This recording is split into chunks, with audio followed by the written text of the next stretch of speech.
anybody here at NewsNation, and it's his show now. Hey, congratulations, buddy. That was huge. It was a good night for us, my friend.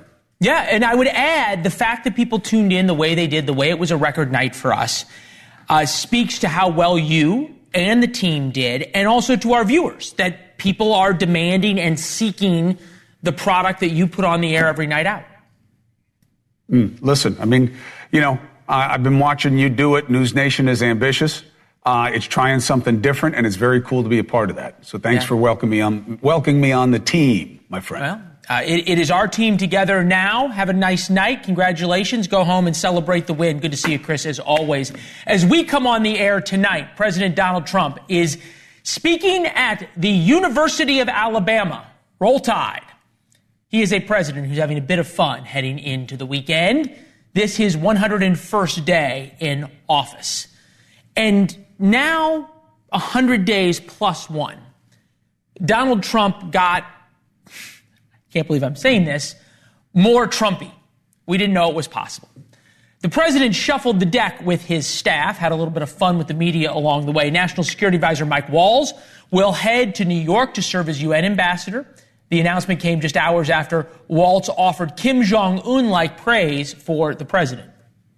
This is leadership at its finest, led by our commander-in-chief who loves the troops and they love him. Well, but pulling this great team together, Mr. President, everything from revitalizing shipyards to cyber to space, that takes this entire team working together. It's an honor to serve you in this administration, and I think the world is far better, far safer for it. All right, so this reshuffle does help Trump politically. And Trump played it pretty well. But the media beclowned themselves for 3 hours reporting that Waltz was fired. He actually wasn't fired. He was given a new job. He's been nominated to be UN ambassador. But in those 3 hours, there was gleeful reporting. And they offered him a lot of money. Breaking news, just into the Situation Room, embattled National Security Advisor Mike Waltz is expected to depart the administration. He certainly played a major, if not somewhat bumbling role in the signal chat debacle. The most high-profile first casualty of the Trump administration. He wasn't always a perfect fit. I think you got to put this under the heading of vintage Trump. Donald Trump can't seem to keep people in positions of power that are of grave importance to the United States and our stability on the world stage. Hook, line, and sinker. So Marco Rubio will do double duty until Waltz's replacement is selected. Henry Kissinger was the first person to serve in both roles. But Waltz's departure from the president's inner circle reframes the first 100 days of Trump. This happened on the 101st day. Trump 2.0, remarkably stable compared to Trump 1.0 staffing. So we've talked about a lot of different ways to look at 100 days. Is Donald Trump better off after his first 100 days being president? That's our Why It Matters segment tonight. He came in with an awful lot of expectations. 100 days later, think about it from Trump's shoes. New polling indicates President Trump would still beat Harris if people could change their minds. And people think he's doing a better job than she would. The border continues to be a strength for the president, evidenced by the fact that his staff took reporters to task over their coverage of the administration's handling of immigration. If I offered any one of you a rent-free home with no taxes to pay in any of these gang neighborhoods, and I said your neighbors are MS-13 terrorists or Mexican mafia or Sinaloa cartel or Tren de Aragua, I couldn't pay you to live there. But yet you, with your coverage, are trying to force innocent Americans to have these people as their neighbors, and that one day their daughter may be abducted from their home and raped and murdered. All right, along with the border, Trump has delivered on DEI. Agree with him, disagree with him. He's delivered on what he said he was going to do. He's getting closer, we're told, with a deal of Ukraine and Russia. Got the minerals deal he wanted in Ukraine. Now military shipments to Ukraine are on the move again. The EU and China are reportedly coming to the table to negotiate tariffs. It's the clearest sign yet that the trade war is hurting foreign countries more than America. That said, though, Trump still polling dismally on the economy. And last night's must-watch town hall, hosted by Chris Cuomo, showed us how important the economy is. The economy is not everything. But when the economy is bad for a president, It is the only thing. So despite those things, today's Potomac two-step showed President Trump is politically stronger than ever. Now there is a fall guy for Signalgate, the private phone messaging app thing. Waltz faces embarrassing Senate confirmations hearings in front of the United Nations. Trump protected MAGA acolyte and star Pete Hegseth. Trump denied the media the scalp they wanted. He showed that when pushed, he will double down on MAGA, and that is the opposite of his MO during Trump 1.0. Trump's poll numbers are down. That is unquestionable. But there is a strong argument to make that he is far more powerful politically than when he took office. Today is evidence. We begin tonight with former MSNBC host, CEO, editor-in-chief of Zato, Mehdi Hasan. It is good to see you, as always. Your feelings about Donald Trump aside, we will get to those.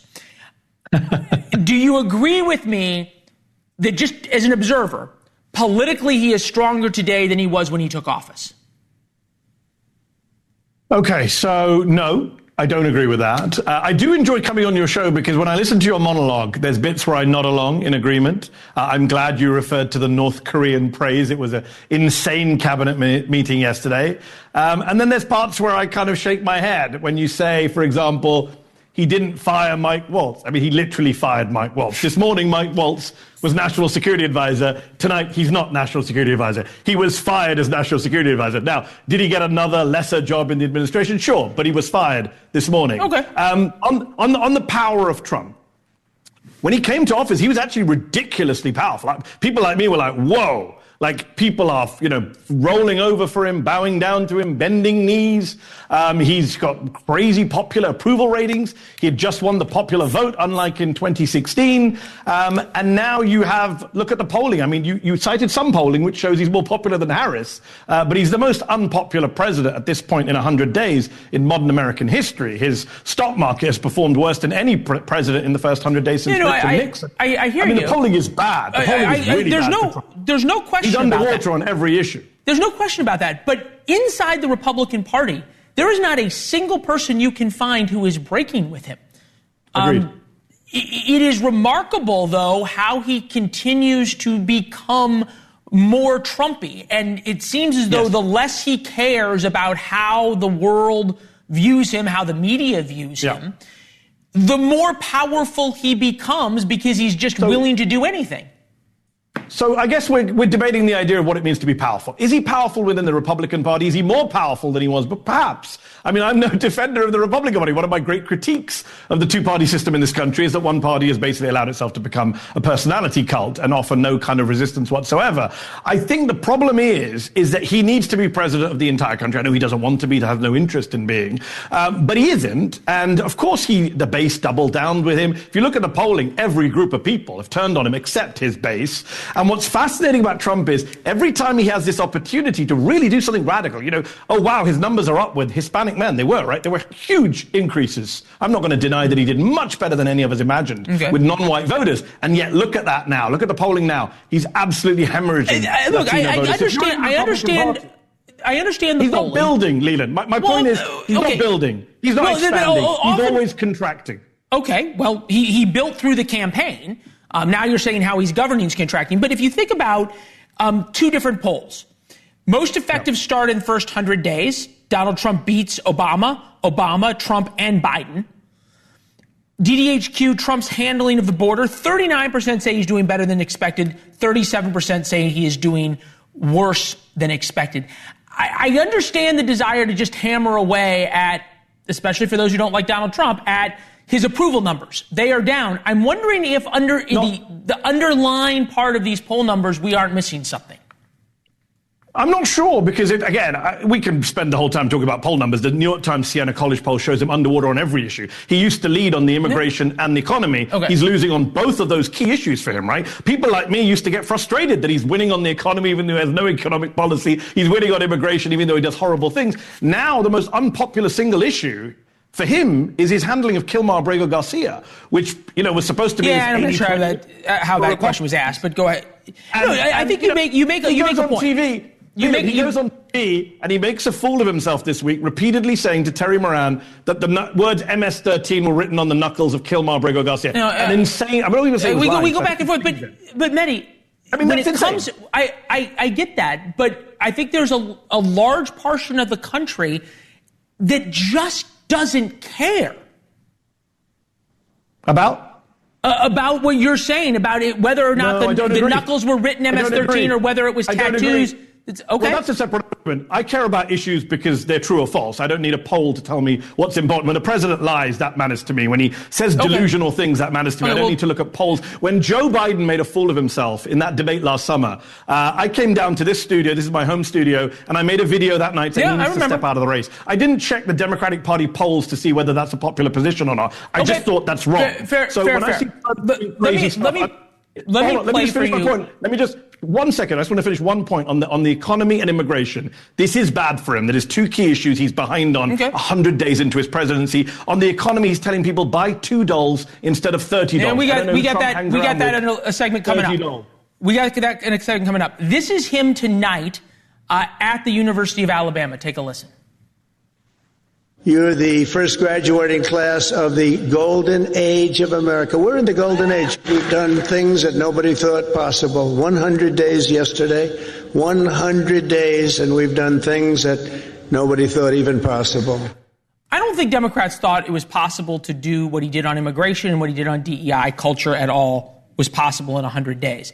But I would put to you that the same groups that that underestimated him during the election and said there's no way this guy can win because he's been convicted of this and he was charged with that and on, they're the same ones who are underestimating him again now. And I just see this other side of all of a sudden you have a deal with China, you have a deal with the EU, maybe he gets a Ukraine-Russia deal. All of those look possible. And suddenly this all turns around, doesn't it?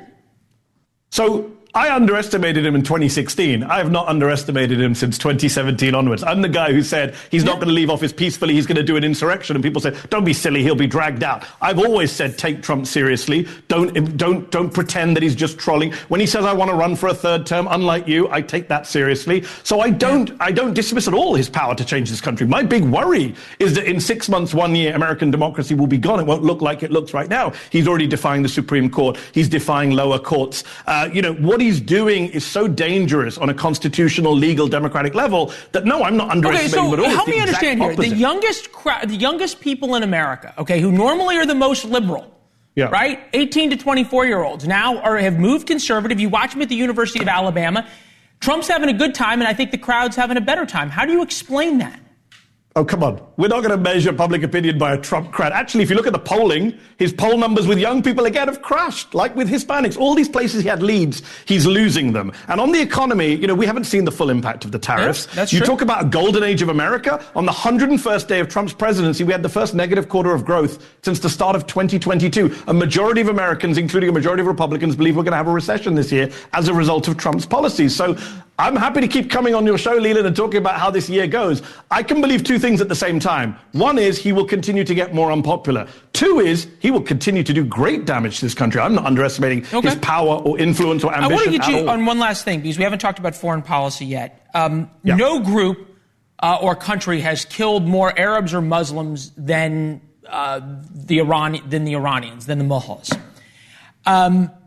Pete Hegseth tweeted out Wednesday night, message to Iran: we see your lethal support to the Houthis, another group with a desire to kill many, many people. We know exactly what you are doing. You know very well what the U.S. military is capable of, and you were warned. You will pay the consequences at the time and place of our choosing. Is Trump finally taking on Iran a good thing for those who want an end to the constant bloodshed in the Middle East?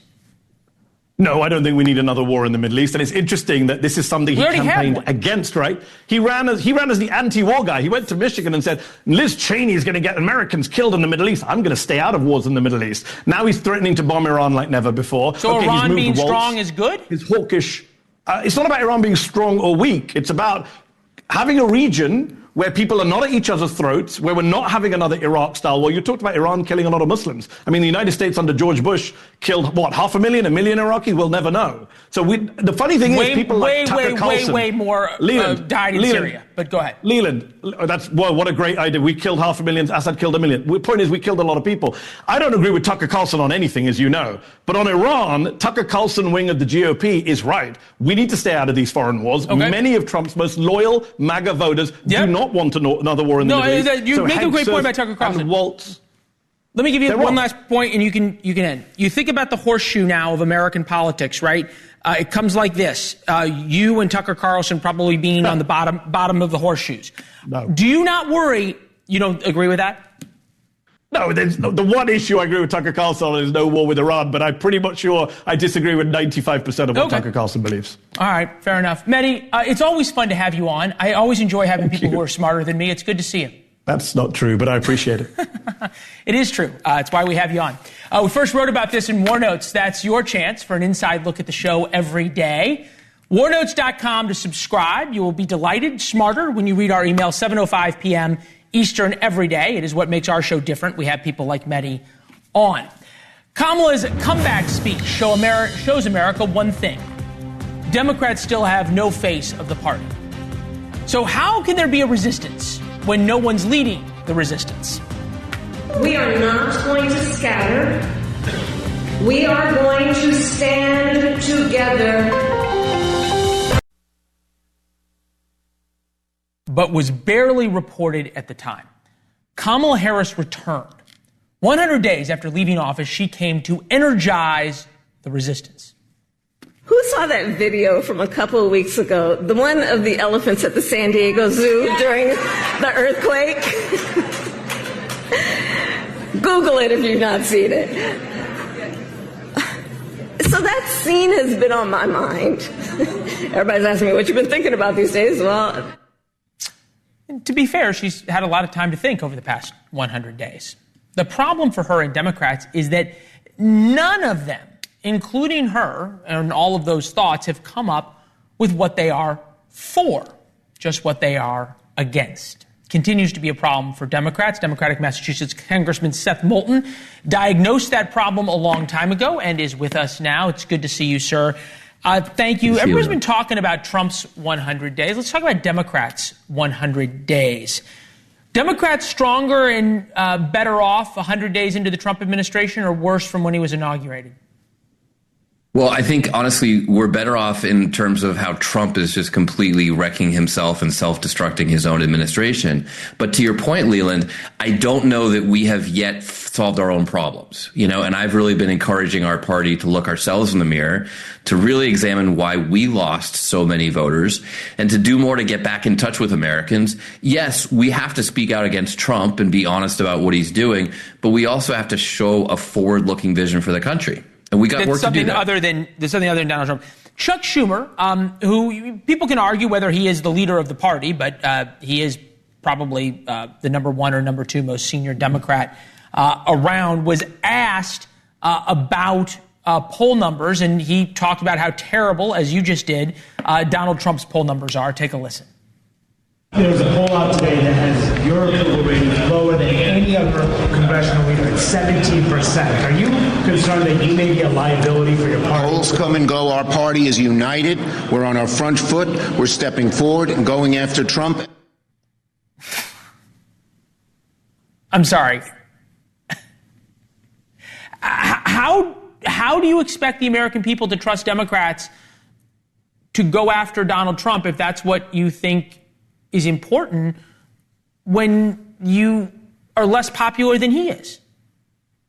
Well, look, I mean, this is a fair question, Leland. And I think that what happened in the last election is we don't always get fair questions, but that's a fair one. Well, you always get fair questions when you're here. That's the point of the show. Thank you. No, absolutely. But listen, one of the best conversations I had with a voter was with a Marine I served with, a very independent, voted Democrat and Republican before. And it was a few weeks before the election.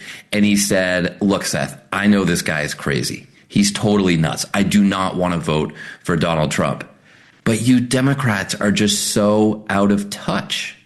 And if that's the sentiment that a lot of Americans have about our party, that our leaders, whether it be Chuck Schumer or whoever else, are just out of touch, that some of our policies, we're more focused on, the most extreme position on various social issues than what really matters to Americans who are struggling to put food on the table or, see their wages go up. If we're out of touch with that, then a lot of people are just not going to trust us. And if that's what happened in the last election, then we better figure out how to make a turnaround here and get back in touch with Americans. That's why I've advocated for doing more listening than preaching. We're a party that's kind of known for being preachers who say, if you don't agree with us on every single issue, then you're not only wrong, you're a bad person. Well, let's show Americans that we're going to turn around, that we're going to listen to them. That's the kind of change that people need to see. So there's a lot of work that Donald Trump is doing for us. But at the end of the day, if they don't see us changing, then we could see the same result in the midterms where, they don't like Trump, but they just don't trust us. We've got to rebuild that trust. Listening is not nearly as popular on cable news as having hot takes, except for here, because when you talk about it, we appreciate it. There's a number of people who seem to want to lead that. Who do you think it should be? Yeah, I don't know who the leader is, but the point is, if we're going to be a majority party, we've got to expand our tent, not narrow. So Donald Trump had an idea of who the leader should be. Last night at the town hall, endorsed Stephen A. Smith for running for president, not necessarily for president. Take a listen. Stephen A. He's a good guy. He's a smart guy. I love watching him. He's got great entertainment skills, which is very important. People watch him. A lot of these Democrats I watch, I say they have no chance. I've been pretty good at picking people and picking candidates, and I will tell you, I'd love to see him run. All right, there you go.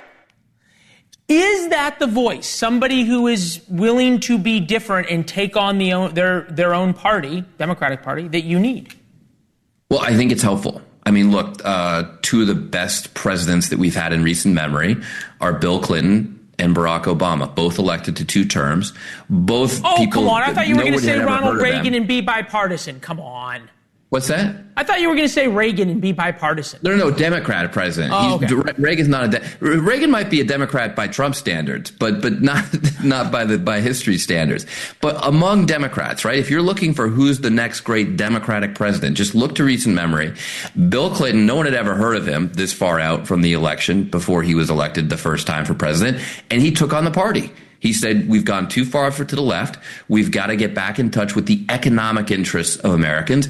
And by the way, one of his big pushes was for reforming the federal government. He actually did it in a way that saved $250 billion, a lot more than Elon Musk, and didn't create chaos. So here's a good model. And yes, he took on the party. And then Barack Obama, he absolutely took on the party. Everyone thought we were going to nominate Hillary Clinton. That was the establishment candidate. Again, no one had heard of Barack Obama. He no, it's fair. Aware. There's so much we could do a whole podcast on this. And I don't know if you were on the show that night, but early in the Trump administration, we ran clips back to back of Trump and Bill Clinton, and you almost couldn't tell them apart in terms of what their policies were.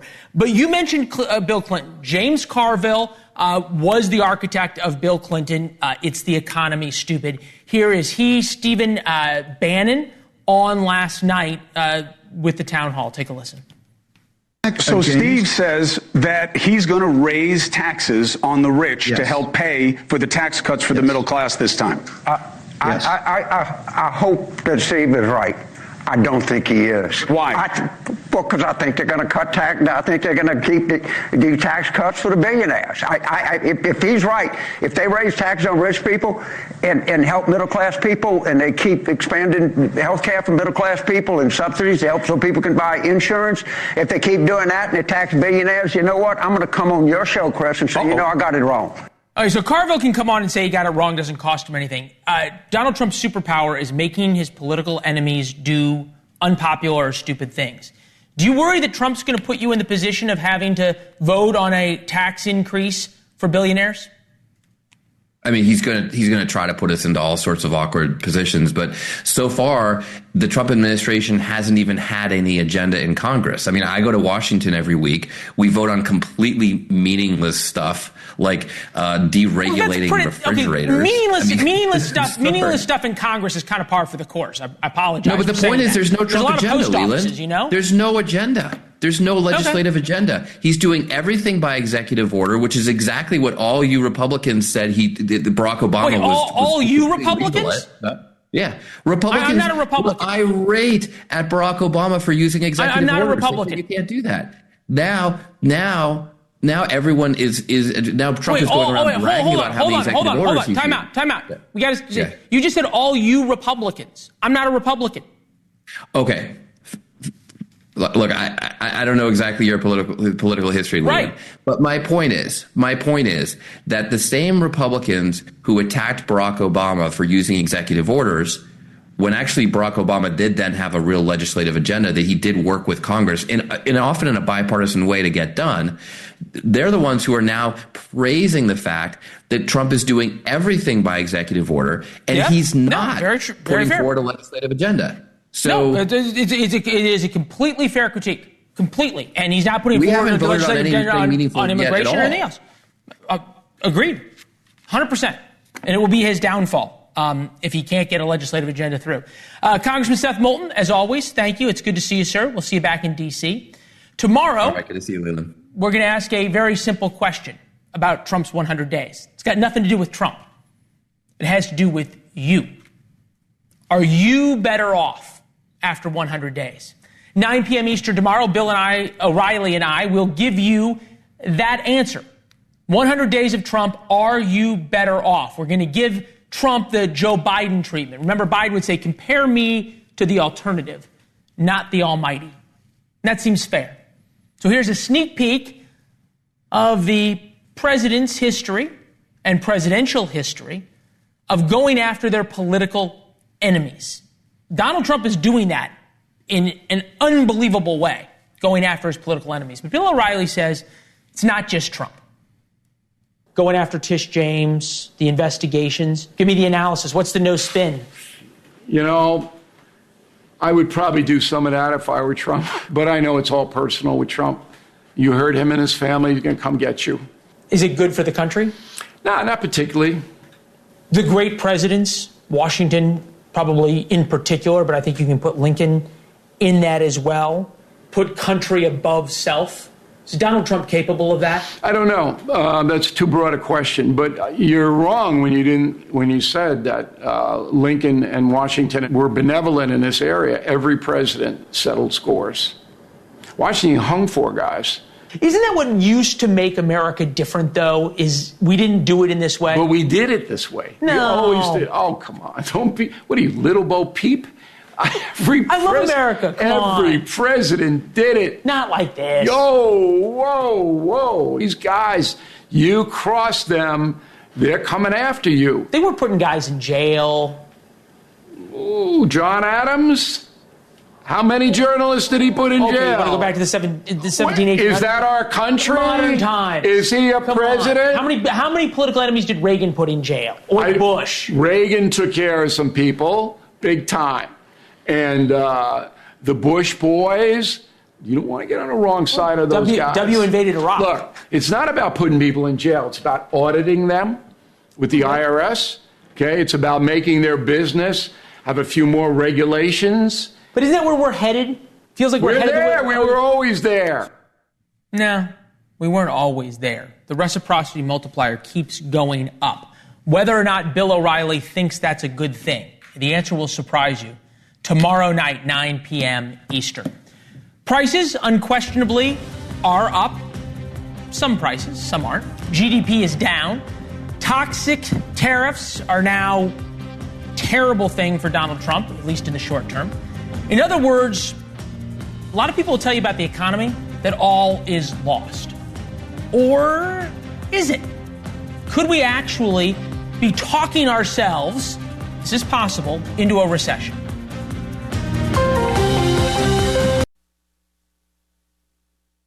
And since I took office, that's something, right?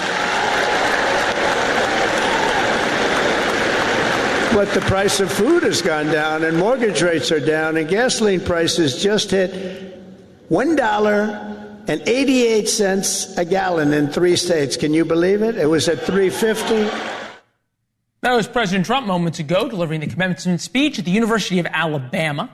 Trump may talk about how the economy is getting better, but the majority of Americans aren't buying it right now. 82% are living in fear of a recession. It's quite a change from 6 months ago when The Economist magazine said the American economy was the envy of the world. Just take a look at the front cover. So something has changed. The panic has set in. And maybe what's changed is that the media is now gleeful over a possible recession. There's a certain frozenness, if I may, to the economy right now. We are worried that we are going to slip into a recession as we get into the summer. We're almost in a recession. The uncertainty and this avalanche that's created, it's likely a recession. When it gets to the economy, he is in very bad shape. Let me just offer a totally crazy thought here, that the more the media talks about a recession coming, the more likely we will actually end up in a recession. Call me crazy. Maybe these ladies will. Callie Cox, Chief Market Strategist at Ritholtz Wealth Management. Elena Malayev, Senior Economist at KPMG. Ladies, good to talk to you. I have a degree in economics, but that was a long time ago, and I didn't do very well in those classes. So I'm glad you're here. But I did pay attention enough to know that the American consumer drives the American economy, Callie. And I don't think it's all that crazy to say that if the media keeps saying over and over and over again, you're about to go broke, you're about to lose your job, tariffs are going to make prices go up, that people are going to pull back on their spending. I think it's a fair point because, like you said, consumers are 70% of GDP. I think we saw a similar thing in 2022, and I think that proved to us that, above all, it matters where you're making your income and how comfortable you feel spending money. And I still think the job market is in a good enough place where Americans feel comfortable spending money. And let's be honest here, we're the best at spending money of anybody in the world. So until the job market breaks, I'm less concerned about a recession, but I am concerned. Okay. Elena, Callie brought up a very good point about 2022 because that was when there was that huge argument over whether or not it was a recession. And most people thought it was, not based on GDP or economic numbers, but just because of how they felt, because they felt like prices were going up and recession has become this universally bad word with good reason. Why then do you think the media seems so giddy about the idea that we might be in one? Well, if we look back to 2022, what was interesting back then, and the survey data showed this, was that folks were concerned about the economy, but were less so concerned about their own financial position. They thought that they were actually doing pretty well in terms of job security, in terms of income growth. That has really changed a lot ever since, the last few months when we've had a lot more uncertainty in the economy. And folks are now starting to say they don't feel as much job security, and they're worried about, those higher costs eating away at their ability to afford things. I get that. But I keep going back, Callie, to what we're being told. And I am just perplexed by the excitement over the possibility of a recession. Do you understand it? I get where you're coming from. And look, pessimism is all around us. I think we've learned more and more that social media is the kind of generation of all of these worrisome facts that pop up around us. I want to go back to a point that Yelena made too, because while I don't think the job market is broken yet, I do think it's in a much worse spot than it was. What does job market broken mean? To me, it means higher layoffs, which we are seeing, to be fair, but that UPS 20,000 people unemployment claims. Yeah, that's a good point. Donald Trump historically seeing higher layoffs. Yeah. Donald Trump and Stephen Miller got roasted over their comments on what the tariffs, at least in the short term, might bring. Take a listen. Somebody said, the shelves are going to be open. Well, maybe the children will have $2 instead of $30, and maybe the $2 will cost a couple of bucks more than they would normally. You have a choice between a doll from China that might have, say, lead paint in it, that is not as well constructed as a doll made in America, and those two products are both on Amazon, that yes, you probably would be willing to pay more for a better made American product. Elena, are Americans looking at it that way? I'm not certain that Americans are looking at it that way, specifically because who in America wants to be working at these doll factories at a time when America has really surpassed the world in terms of high wages, high quality of life? We're much more of a services sector-based economy now. So with that comes a lot more flexibility, a lot more job safety. And so, yeah, perhaps there'll be some households and perhaps more wealthier households that don't have that same sticker shock, but the lower to middle income households are not going to look at a doll and say, I'm willing to pay way more because it was made in the US. And I also don't believe we'll have those kinds of dolls anytime soon. Yeah, and when you're paying more for your kids' Christmas presents, it affects how you feel about the economy. Ladies, you managed to make our recession segment interesting. Thank you both. Elena, Callie, good to see you. Bill Belichick is getting lambasted for his 24-year-old girlfriend, and she's getting crushed for standing up for her man. So what is the real reason all of America can't get enough of this off-field drama?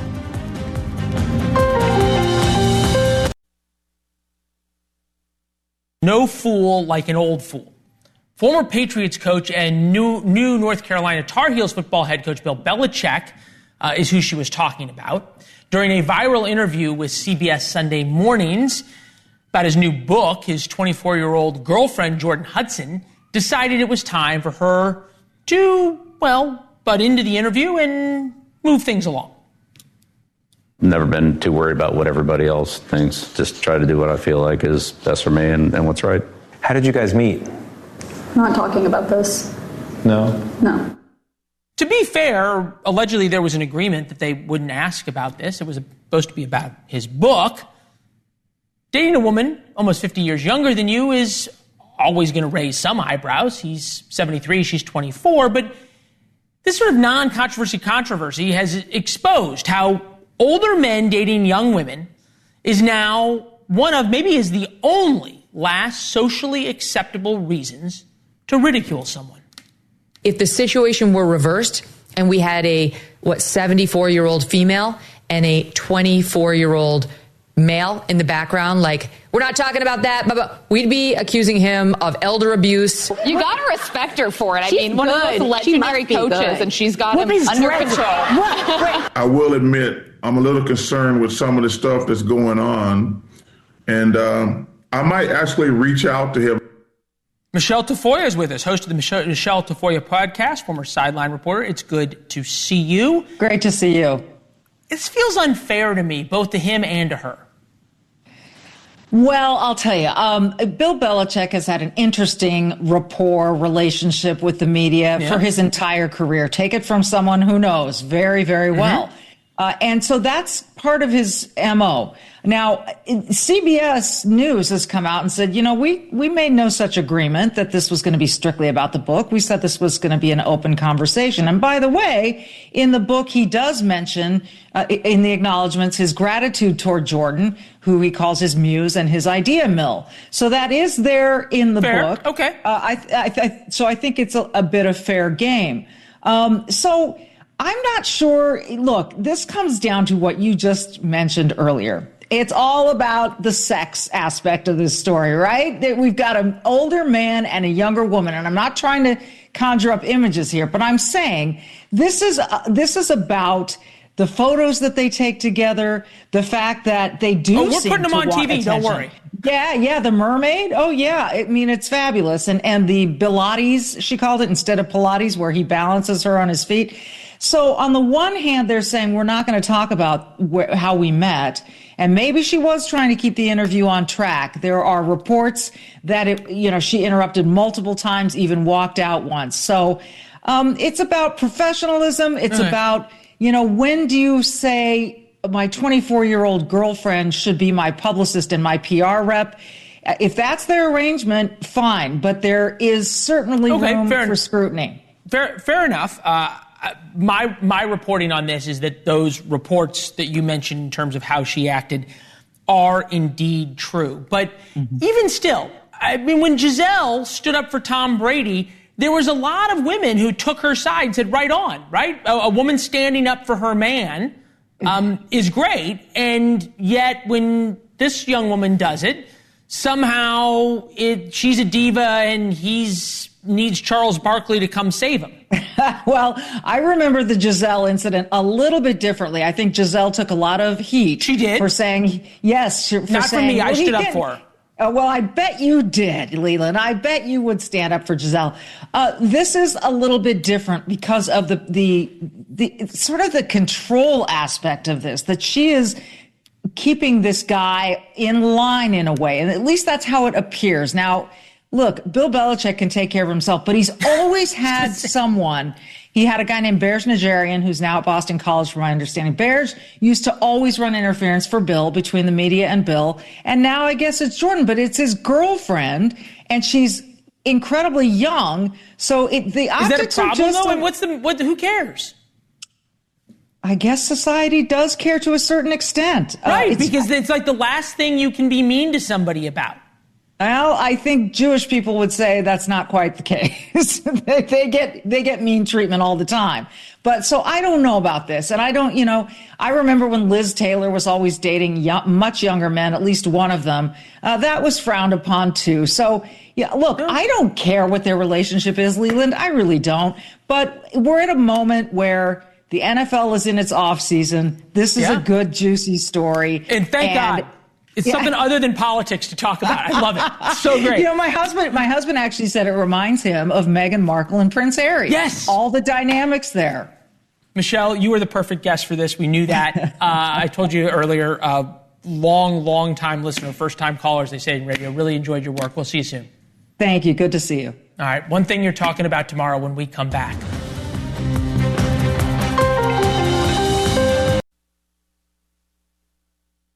Voter, that whole thing about you choose. Well, how are you doing after the first 100 days of Trump? Nobody's asked that. We have Bill O'Reilly.